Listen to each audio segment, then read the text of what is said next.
النفس اللي قادر يهلك روح. في مشهد دايما بيشدني، شاب عادي جدا واقف في الشارع وماسك سيجارة، الدخان طالع حواليه كأنه حالة رمادية. تسأله انت ليه بتشرب سجاير؟ يضحك ويقولك عشان بهدي أعصابي. مقولة مشهورة جدا، بس الغريب إن الحاجة الوحيدة اللي بتبوظ أعصابه فعلا هي السجاير. الإنسان أغرب مخلوق على الكوكب الأرض، يقدر يعرف إن الحاجة بتضره جدا وبرضه يعملها وهو مبتسم. خلينا نرجع ورا شوية، سنة 1880 لما اخترعوا أول آلة بتلف السجاير. العالم كله كان شايفها في الوقت ده رمز للتحضر ورمز للثقافة. النجوم في السينما كانوا بيولعوا السيجارة في أول مشهد كأنها إعلان للفخامة. النيكوتين وقتها كان بيتقدم كمنبه للمخ، بس الحقيقة النيكوتين ما كانش بينبه، هو كان بيبرمج المخ. العلم بيقول إن النيكوتين لما بيدخل الجسم بيشتغل على مستقبلات معينة في المخ، تفرز مادة اسمها الدوبامين، ودي المادة اللي بتقولك حلو كرر ده تاني بقى. يعني السيجارة ما بتريحكش، هي بس بتوقف الأعراض اللي هي نفسها سببها. تخيل الدايرة دي، توتر، سيجارة، راحة مؤقتة، جسمك بيطلبها تاني، زي واحد بيولع نار وبعدين يطفيها بشوية بنزين. لكن المشكلة مش بس في الجسم، دي في الدماغ ككيان نفسي.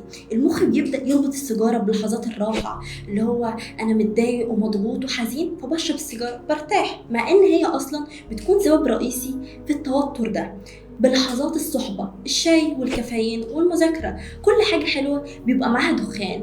يعني لما بتيجي تبطل مش بتفقد النيكوتين بس، لكن بتفقد طقوس ارتياح فيها دماغك. وده السبب اللي بيخلي ناس كتير تقولك مش قادر بطل، هو مش ضعف، هو برنامج دماغي اتكتب جوه بصبر شيطاني.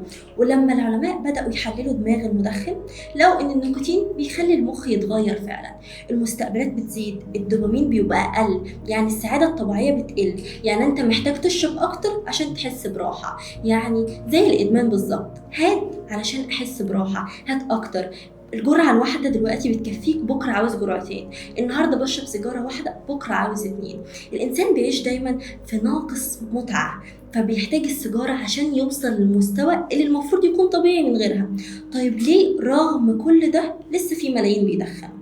لأن المخ عنده نقطة ضعف غريبة جدا، هو بيصدق اللذة القصيرة أكتر من الخطر البعيد.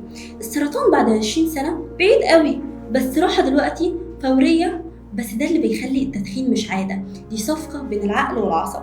والتناقض الأعظم، كل سيجارة بتولعها بتحرق معاها خلايا عصبية كتير جدا وشعيرات دموية، وده بيخلي طاقتك الحقيقية تقل جدا، بتاخد نفس مزيف وتخسر النفس الحقيقي اللي جواك. وفي النهاية أكتر حاجة غريبة في التدخين مش إنه بيموت، لكن إننا عارفين ده وبنكمل، كأن الإنسان بيدور على لحظة راحة حتى لو كانت هي السبب في هلاكه. تفتكر دي غلطة ولا طبيعة بشرية لسه العلم مش فاهمها لحد النهاردة؟ وده كان أثر